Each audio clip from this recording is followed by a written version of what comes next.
Hello mga higala, kumusta ang tanan? Naa di eta karon diri daplin sa kalsada kay nagbulad ta nining kupras. Gwapo man diri bularan kay hangin-hangin ba maski medyo ngit-ngit ang panahon pero at least mahangin-hanginan siya, so dili ra kayo madaot atong kupras maski guwa kayo init. Nya samtang nagtagtag ko sa kupras nakaunahuna ako ba luya ning lubino, luya ning kupras no nga tagtaron lang man gid siya hait kayong sundang. Mo siyang literal example ba nga kanang ginaingon bitaw nila nga I give up my life for you. Char. Bitaw kay human sayang sakripisyo nga gitadtad siya, gibulad siya sa init, nagsulod siya sako, ang nagtadtad, ang tig-iya malipay magpagkahuman kay makapalit magamay ng ice cream. Bitaw mga higala ba, kay maski gamay ra ni siya no, pero para sa mga kabusta ko nang isip tabang ba, kay imagine natay mga gipa eskwela, so at least kini matabang tabang na siya pangbayad gamay sa mga bayro no. Nya pasalamat pud ko sa akong mga viewers dara, sila Madam Annalyn Sinita, kanunay naga-comment, Madam Philban, ganipod siya bibo pa gani ang kuan, support nato.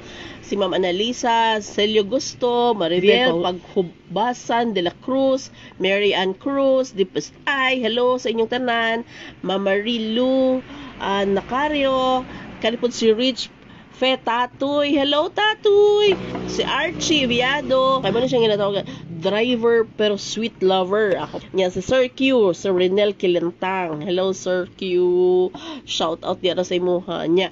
Kini matindi wala na ako nag-expect, although dili man